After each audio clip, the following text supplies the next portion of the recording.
Hi, welcome. It is a pleasure to introduce you to our project entitled Identification of Attention Features in EEG During Cognitive Tasks. In this project, we explore how EEG signals can be used to identify levels of attention during a cognitive task. Attention is our brain's spotlight, focusing on what matters while filtering distractions. To study this, we use EEG, a non invasive tool that captures brain activity with millisecond precision, perfect for tracking attention shifts. Attention is both a mental state and a measurable neural phenomenon. EEG research shows we can track attention levels, cognitive effort, and even conditions like anxiety, while Shane revealed needs for personalized interventions. One question remains: how EEG differs between focused and distracted states. That's where our study contributes. Next, I'll walk you through our hypothesis, objective, methods, and how we translated these insights into experimental design. We hypothesize that EEG spectral power in theta, alpha, and beta bands can distinguish high versus low attention during the flanker task. Our goal is to extract these features and test their classification power using machine learning. Now that we have established our hypotheses and objectives, I will now outline our methodology, beginning with how we collect the critical data to test our predictions. We recorded EEG signals from healthy patients performing a flanker task. Participants see a single central arrow that changes directions, pointing either left or right, and must respond quickly based on its orientation.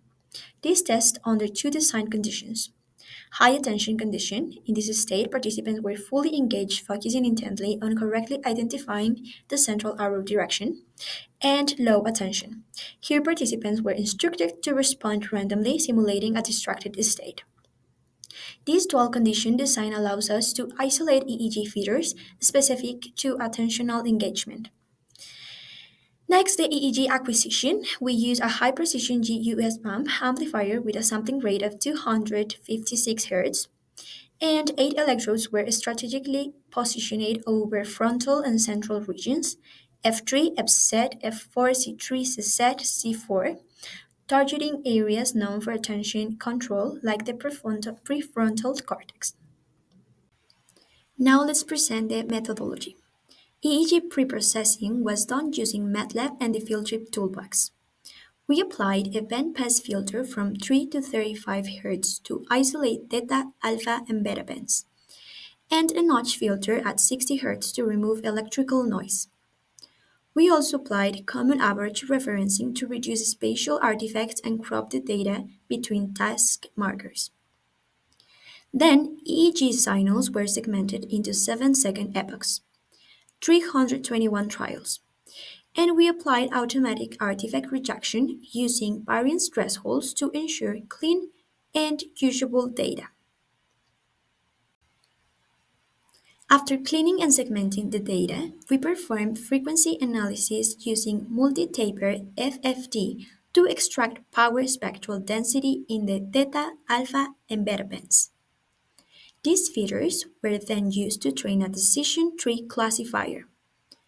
We applied one validation strategy: leave one out cross validation for a more robust evaluation using the full dataset.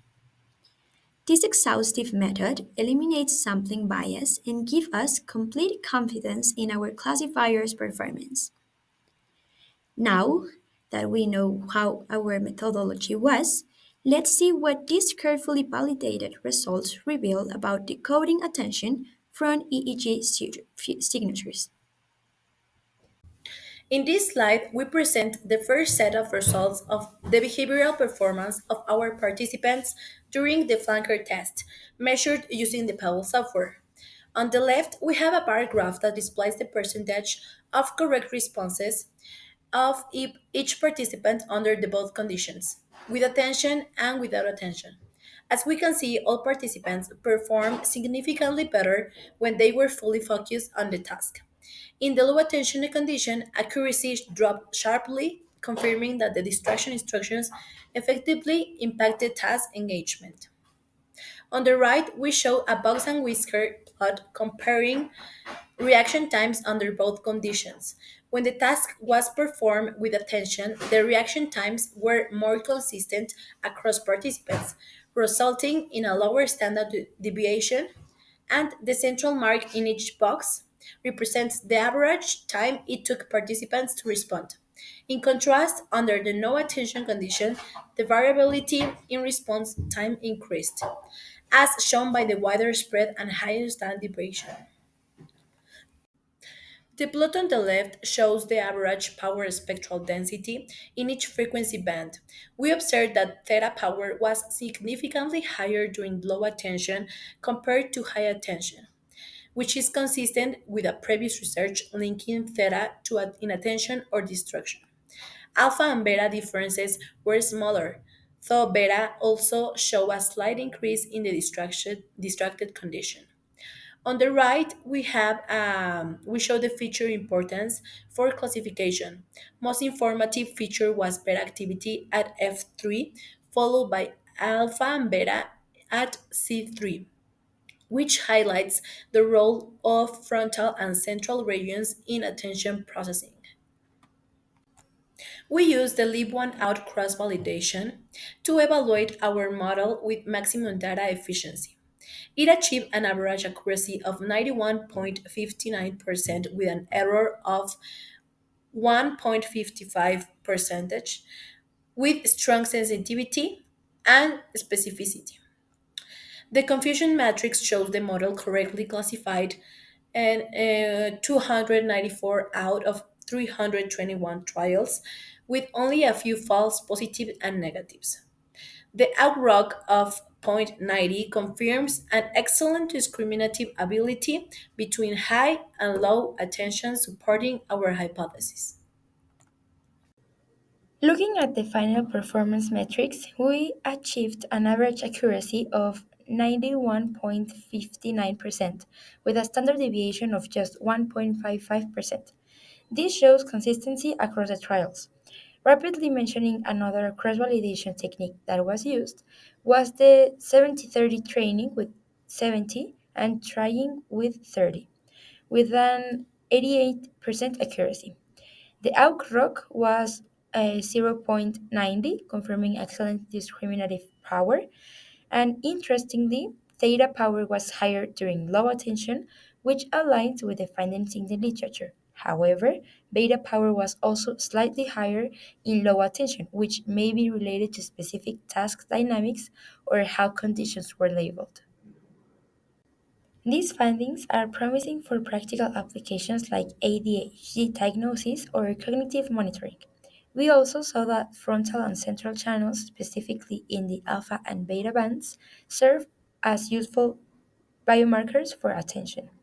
This reinforces the potential of EEG as a low cost, real time tool for cognitive state monitoring. While our results were promising, it's important to acknowledge the limitations of our work. First, the dataset was relatively small and the participants were limited in diversity. This means the model might not generalize well to other populations. Second, EEG signals are highly sensitive to noise and individual variability, which could affect the robustness of the classification. In terms of future directions, we plan to expand the dataset and explore other machine learning models like random forests or neural networks for potentially better accuracy. Additionally, integrating real time classification and applying the system in live tasks could help validate its practical usefulness in areas such as education, cognitive training, or mental health monitoring. Artificial intelligence played a key role in our analysis by allowing us to train a machine learning model that could automatically distinguish between states of high and low attention based on the EEG features. We used a decision tree classifier, which is interpretable and performs well on relatively small datasets like ours.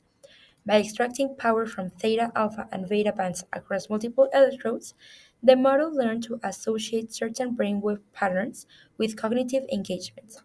We validated the model using cross validation techniques, and this demonstrated the potential of AI to support real time attention monitoring and neurofeedback applications. As part of our future work and limitations, one important point to revisit is the acquisition stage. We want to ensure that the data was correctly recorded, especially because we found it unusual that the alpha and beta band powers were relatively low. Despite that, the classifiers still use these features to achieve a high level of accuracy, which raises questions about the reliability of those specific frequency components. Finally, the contribution of each author. Thank you so much for your attention.